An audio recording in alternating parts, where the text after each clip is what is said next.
मैंने चीज रियलाइज की है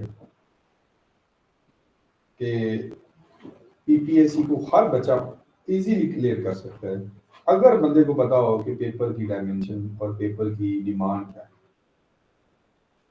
सही है। मैं मतलब पढ़ता, मैं मेरा काम ज्यादा, मैं पढ़ाता भी बहुत कम, पहले 6-6 7-7 घंटे पढ़ाता था। अब तो मैं ज्यादा से ज्यादा क्या पढ़ाता हूँ, आखिरी का क्लास आधा घंटा और आधा घंटा उधर घंटा, मैं दिन में सारे दिन में शाम को पढ़ाने का टाइम ही नहीं होता। तो तैयारी जो होती है तैयारी करके ही पेपर पास होते हैं। अगर मैं भी जाऊंगा ना तो मुझे भी एक दफा थोड़ा सा प्रॉब्लम होगी कि यार मैं कहाँ पे क्या मामला है या कैसे ये क्लियर हो। पेपर भी इतना इजी नहीं था, दिखने में इजी लग रहा था। मतलब कुछ क्वेश्चन ऐसे आ जाते हैं जो लगता है कि ये तो पेपर बड़े ही आसान है, लेकिन वो क्वेश्चन थे सिर्फ 10 ऐसे क्वेश्चन थे, 10 ऐसे क्वेश्चन थे जिनकी वजह से लग रहा पेपर बड़ा आसान। पेपर बड़ा टेक्निकल सा था। कुछ ऐसे क्वेश्चंस थे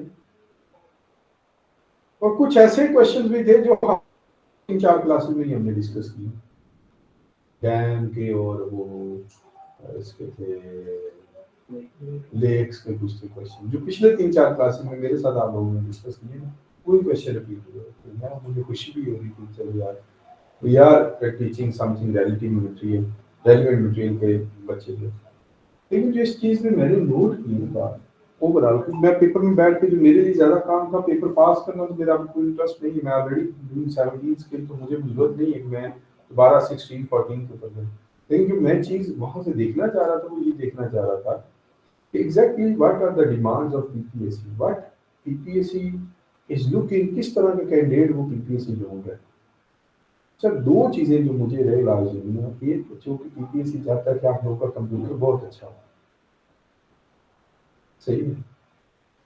और कंप्यूटर जो अच्छा है ना, वो इस तरह से नहीं है क्योंकि उसने कुछ स्किलफुल चीजें पूछी हुई हैं। अच्छा मैं यहाँ पे अगर अब ये कंप्यूटर वाली बात करूँ तो स्पेसिफिकली मैं पीपीएससी की ही बात करूंगा, not talking about other commission के पीएससी है ये बात।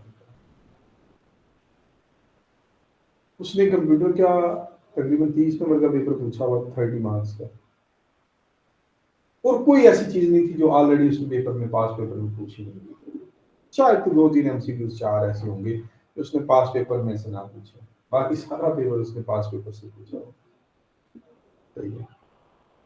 तो अगर आपको इस बात की रियलाइजेशन हो जाए कि मेरा जो आने वाला पेपर है उस पेपर के लिए मैंने कौन से कंटेंट्स को तैयार करना है, आप इजीली क्वालिफाई कर जाओ, कोई जो मर्जी पेपर। अगर आपको इस चीज की रियलाइजेशन नहीं है, आप जितनी मर्जी तैयारी कर लें आप क्वालिफाई नहीं कर पाएंगे। सेकंड जो मैंने कल दूसरी बड़ी चीज जो नोट की है, मुझे नोट की है कि पीपीएससी अब सिर्फ पीपीएससी नहीं रह गया, वहां पे इतनी कॉन्सेप्चुअल चीजें आती हैं कि अगर आपने सीएसएस ना पढ़ा हो तो बड़ा मुश्किल हो जाएगा, बड़ा मुश्किल हो जाएगा। अब हमारे साथ हमारा रिजल्ट क्यों आता है ज्यादा कि जितने लोग पढ़ा रहे हैं they are not only relevant to PPSC, they are relevant to CSS. मेरी इनको इंस्ट्रक्शन होती है, बच्चे बल्कि अक्सर बच्चे हमें कहते हैं कि सर अब वो बताएं ये कौन सी किताब से आपने पढ़ा होगा। भाई एक किताब से पढ़ा होगा तो हम बता दें आपको। जो एक लेक्चर होता है पता नहीं कितनी चीजें सोर्सेज अपने माइंड में आती है तो फिर हम वो लेक्चर डिलीवर करते हैं ऐसे। एक कल एक एमसीक्यू था कि हजरत जुल्करनैन का जो वाकया है वो कौन सी सूरा में आया। अब मैंने इस एक पहले मैं बड़ा सोचता रहा, मैं जब पहले कभी पेपर देता था मैं सोचता था मैं क्या ऐसी ऐसी कौन सी इंफॉर्मेशन है जो अल्लाह ताला ने इंसान के इर्द गिर्द नहीं रखी हुई और मैं इसको जो है आंसर नहीं कर पाऊंगा, ऐसी कौन सी इंफॉर्मेशन है। तो खैर ये क्वेश्चन था, मैं पहले सोचा मैं इसको छोड़ देता हूँ, मुझे आइडिया नहीं, मैं क्या छोड़ देता हूँ। मैं फिर दिमाग लगा, मैं क्या अच्छा दिमाग लगा तो मैं आज तो कुरान पाक का तर्जुमा सुनता हूँ, मैं कहा मैं थोड़ा दिमाग लगा मैं क्या सूरह बकरा में तो मैं सारे उसका तर्जुमा मोस्टली सूरह बकरा का तर्जुमा सुना है, तो इसमें तो हजरत जुल्करनैन का कहीं भी नहीं कर। एक ऑप्शन था सूरह निसा, मैंने कहा इसमें भी नहीं। एक ऑप्शन था नन ऑफ दीज और एक ऑप्शन था सूरह काफ, मैंने कहा नन ऑफ दीज हो नहीं सकता, सूरह काफ भी लगा दी। अच्छा मुझे बड़ी खुशी हुई बाहर जाके निकल के मैंने जब देखा तो सूरह काफ की। और मकसद ये बात करने का कि जो हम जनरली चीजें डिस्कस करते हैं या देखते हैं ना डेली लाइफ में, कि किसी वहां से पेपर उठा रहे, पहले ऐसा नहीं होता। पहले बीपीएससी था लकीर का फकीर, अभी बीपीएससी लकीर का फकीर भी है, साथ क्रिएटिव भी है। 30-40 नंबर का लकीर का फकीर, 30-40 नंबर क्रिएटिव और 20 नंबर मुश्किल। अब 5-6 एमसीक्यूज ऐसे थे जो अपनी सोच के ऊपर थे, मेरी भी सोच के ऊपर। मतलब आई बीन टीचिंग सिंस 2014, 2014 से पढ़ा रहा हूँ, 11वां साल है पढ़ाते हुए, लेकिन मेरी सोच से भी 4-5 एमसीक्यूज ऊपर थे। तो पहले साथ जाके मैंने जाके कितनी की है, पहले साथ जाके मैंने की, मैंने करने कौन से नहीं है उनको मैं साइड पे गिना कि ये ही मैं कर रहा हूँ। भाई जो 10 सालों 11 सालों में पढ़े ही नहीं है, देखे ही नहीं है, और वो भी थे साइंस के 2-3 एमसीक्यूज। मैंने कहा इनसे अपनी बनी नहीं आज तक, मैं क्यों अपना वक्त खोटा करूं। मकसद ये कि जो मुझे रियलाइजेशन हुई है वो, एक चीज आप बच्चों नोट कर लो, अगर आप लोगों को अबूर हासिल है ना इन 14 सब्जेक्ट्स में, English, Pakistan affairs, current affairs, GK, organisation,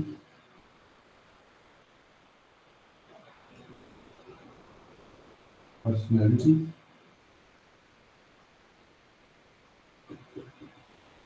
maths. अच्छा, पेपर में अगर सबसे ज्यादा किसी दो कंटेंट में क्वेश्चन आता है ना पेपर, वो एक पाकिस्तान अफेयर्स है, एक वर्ल्ड ज्योग्राफी है, जो जानदेव साहब आपको करवा रहे हैं, और जो आपको मुदस्सर साहब करवा रहे हैं। सबसे ज्यादा पेपर में जो दो चीजें आ रही है, पाकिस्तान अफेयर्स आपको मुदस्सर साहब करा रहे हैं, वर्ल्ड ज्योग्राफी आपको सब जानदेव साहब। सबसे ज्यादा आप फेडरल पब्लिक सर्विस कमीशन में, आप केपीटीएस में सबसे ज्यादा पेपर इनमें से जाएगा। फिर एवरेज साइंस जिसे ईडीएस आप करते हैं, इस्लामिक स्टडीज,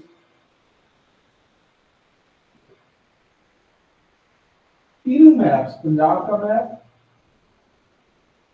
पाकिस्तान का मैप और वर्ल्ड मैप, और फिर जो मेरे साथ आप पढ़ते हैं इंफॉर्मेशन रिलेटेड टू पाकिस्तान। सही है, मैथ्स भी।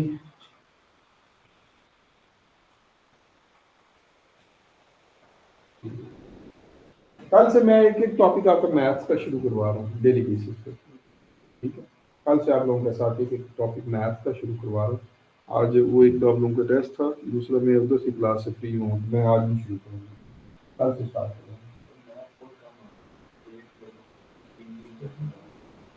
कंप्यूटर ज़्यादा देखो, मेरी बात सुनो, ये भी अपनी टेक्निक ठीक कर लो। साइंस में असल में फिर वही बात है कि इसमें समझ लो कि पीपीएससी करता क्या है, ये अपने माइंड में बना लो। मैंने ओवर द ईयर जो चीज पीपीएससी सीखी है ना, कि अगर पीपीएससी 3 महीने किसी एक सब्जेक्ट के ऊपर जोर लगा रहा, तो अगले 3 महीने पीपीएससी उस सब्जेक्ट के ऊपर जोर नहीं लगाएगा, ये ज़हन में रख लो। अगर पीपीएससी आजकल या एफपीएस देखो, फिर मेरे पास तो हमने तो ये भी देखना आ गया एफआईए की सीट्स आ रही है, तो मैथ तो फिर भी स्ट्रांग होना चाहिए आपका।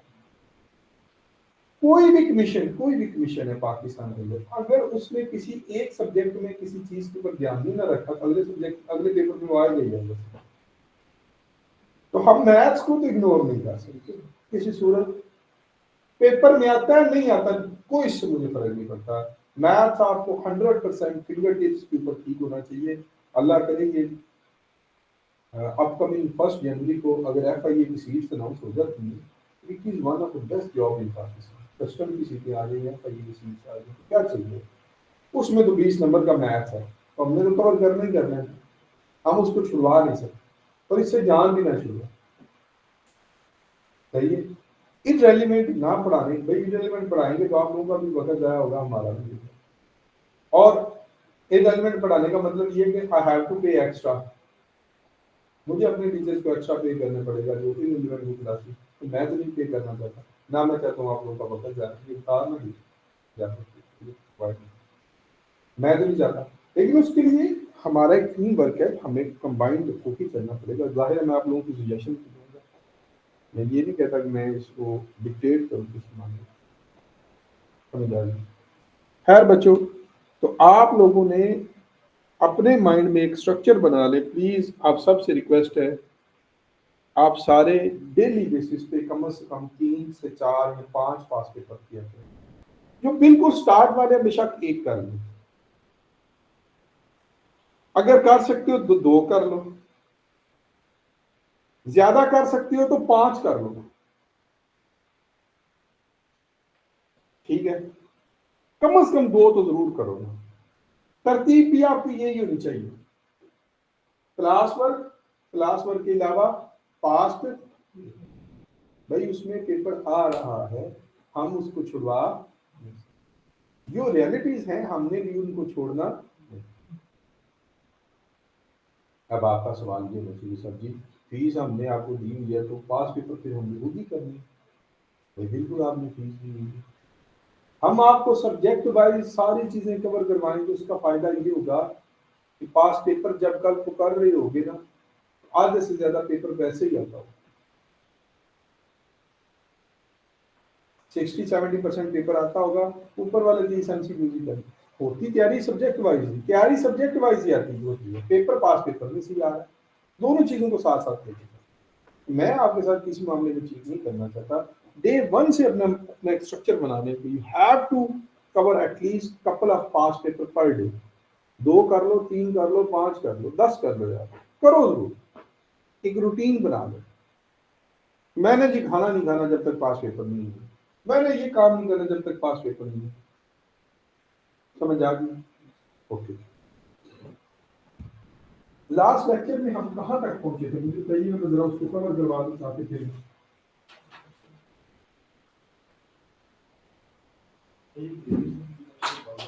कहाँ पे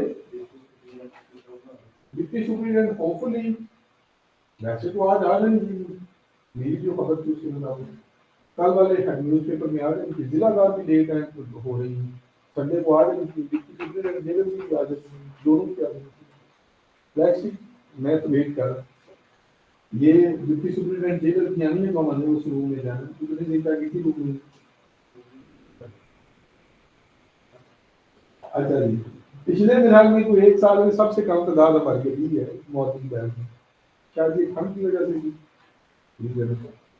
मॉर्निंग बैच में जगह नहीं थी खाने की, कोई नहीं। चलो खैर बच्चों बताइएगा कहाँ पे हम लास्ट लेक्चर में पहुंचे जी, वही नहीं कर रहे हैं, कौन से पॉइंट पे पहुंचे? ट्रांसपोर्ट कर लिया था, दोबारा समझ गए, दोबारा सुन ले, इधर मेरी तरफ ध्यान करें। हमने एक स्टार्ट की थी constitutional and political history of Pakistan, constitutional and political history of Pakistan. इसमें मैंने बात कहाँ से स्टार्ट की थी, 1861 से, और 1919 तक हम पहुंच गए थे। 1919 में कौन सा सिस्टम ऑफ गवर्नेंस इंट्रोड्यूस हुआ था? दियाची, शाबाश। कौन सा सिस्टम हुआ था? दियाची। और 1909 में क्या डिसाइड हुआ था कि हर 10 साल के बाद क्या होंगे?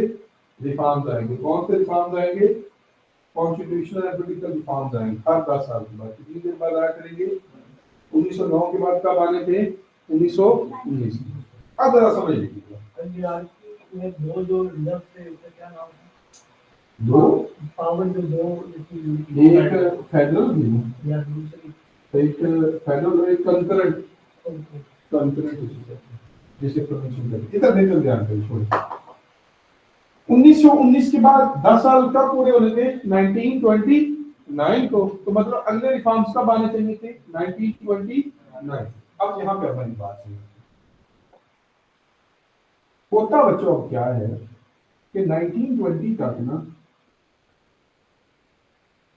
पहले ये भी सुनिए, जिन्ना ने कब ज्वाइन की कांग्रेस? जिन्ना सब ज्वाइन कांग्रेस, कांग्रेस कब ज्वाइन की थी पता है आपको? 1906 में। और जिन्ना साहब ने मुस्लिम लीग कब ज्वाइन की? ऑल इंडिया मुस्लिम लीग 1913 में। जिन्ना साहब ने कहा था कि 2 शराइत के ऊपर मुस्लिम लीग ज्वाइन कर लेता हूँ। ये सर आप बड़ी देर में पढ़ाएंगे, मैं तो एक ओवरव्यू दे रहा हूँ। जिन्ना साहब ने कहा था मैं 2 शराइत पे ज्वाइन कर लेता हूँ। एक मेरी शर्त है कि मैं कांग्रेस को ही छोड़ दूँ। दूसरा, मैंने जो मुस्लिम लीग की सोच है ना उसको भी चेंज करना है।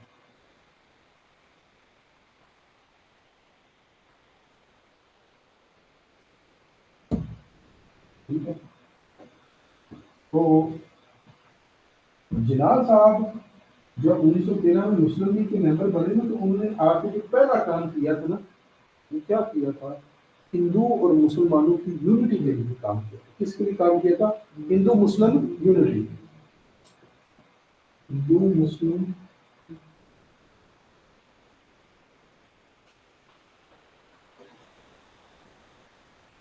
इसके लिए काम किया। लेकिन ये यूनिटी तब खत्म होने लगी जब 1920 में जिन्ना साहब ने वो कांग्रेस छोड़ दी। कांग्रेस लेफ्ट बाय जिन्ना। कायदे आज़म मोहम्मद जिन्ना ने कब कांग्रेस छोड़ी थी? ज्वाइन कब की थी? 1906। कांग्रेस और मुस्लिम लीग के कितने साल ये मेंबर रहे हैं? 7 साल, 1913 से लेके 1920 तक दोनों पॉलिटिकल पार्टीज के मेंबर हैं। अब यहाँ पे आगे क्या होता है ये समझिए, इधर प्लीज ध्यान दें। अब दोनों पॉलिटिकल पार्टीज क्या सोच रही थी इधर देखिए। अब ये जो लिबरल्स थे ना, हिंदू लिबरल्स थे जो, बच्चों लिबरल बंदा वो होता है जो दूसरे की ओपिनियन की रिस्पेक्ट करे। लिबरल पर्सन कौन है? जो दूसरे की ओपिनियन की रिस्पेक्ट करे।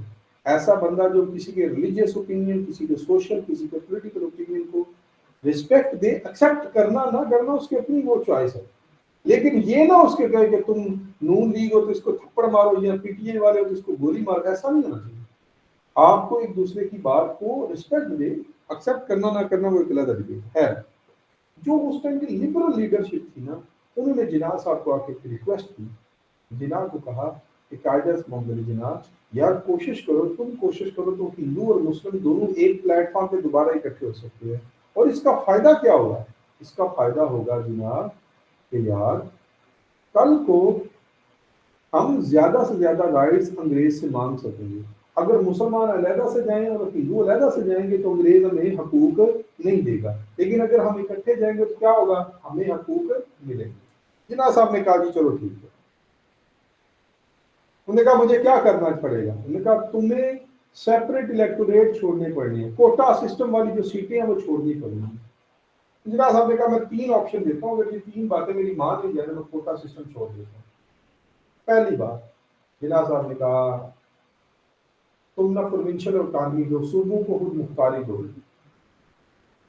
क्या दिया? क्या दो? सूबों को खुद मुख्तारी। दूसरा पॉइंट, तुम ना सिंध को मुंबई से लगा कर दो।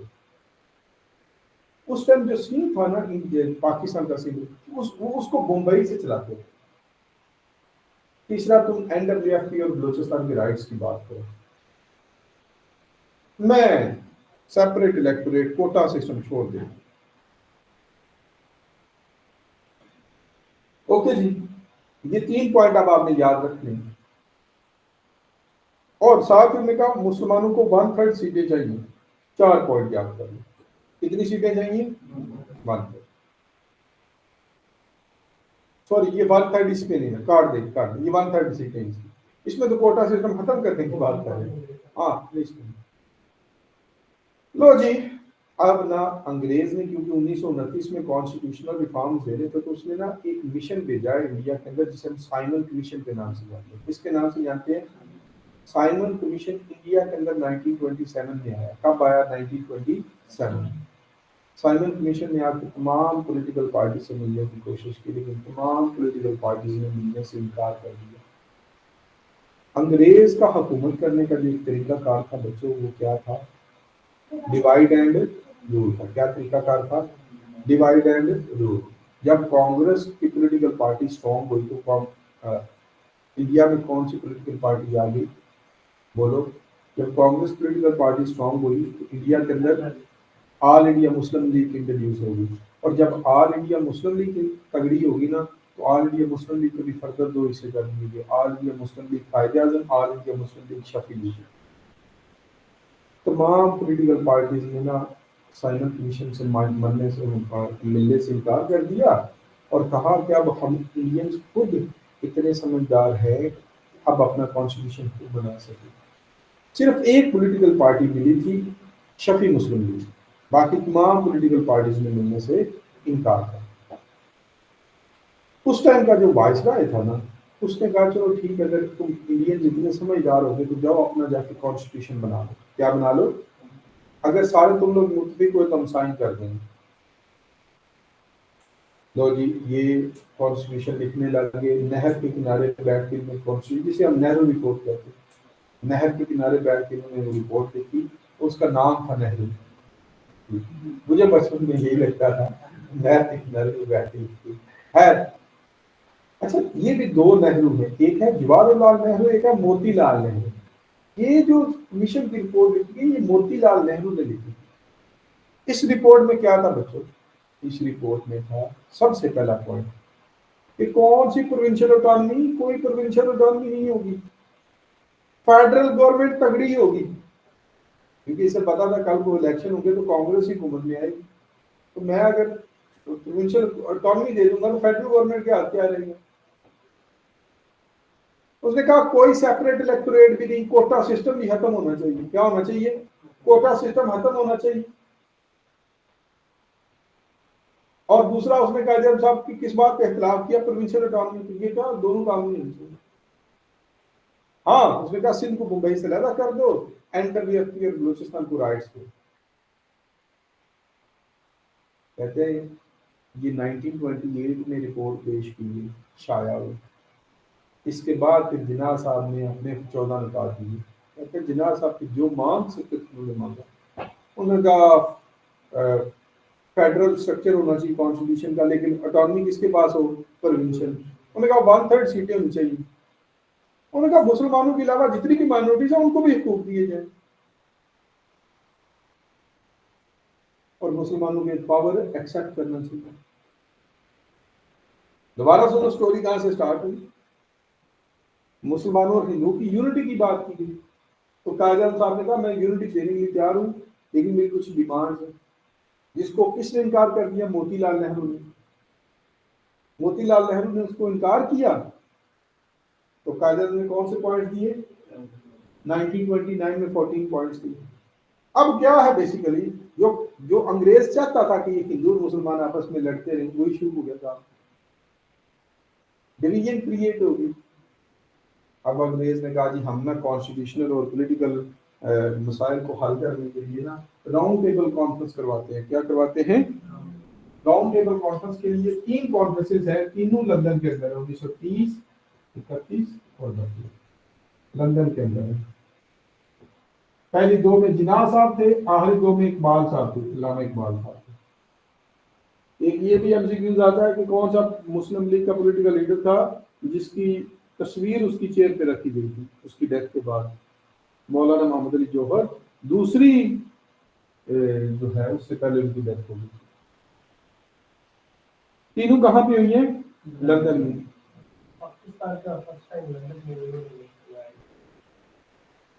पाकिस्तान का आइडिया चौधरी रहमत अली ने दिया 1933।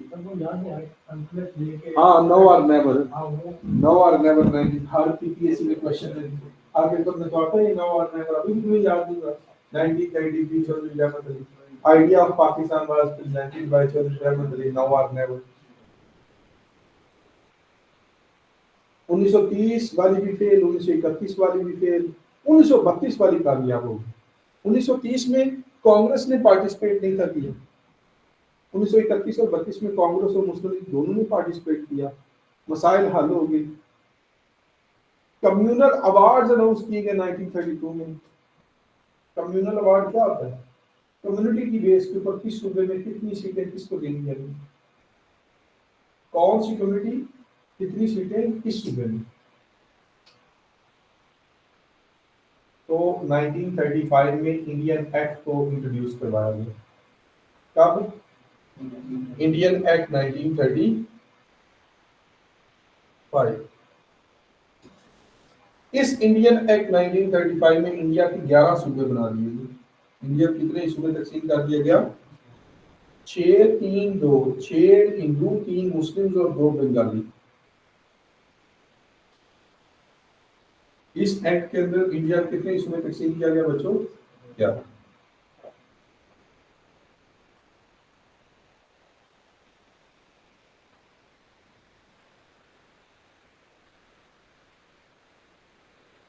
पाकिस्तान इसी एक्ट को अमेंड करके हमने इंडिपेंडेंस एक्ट 1947 बनाया। इसका एमसीक्यू भी कल आया हुआ था पेपर में।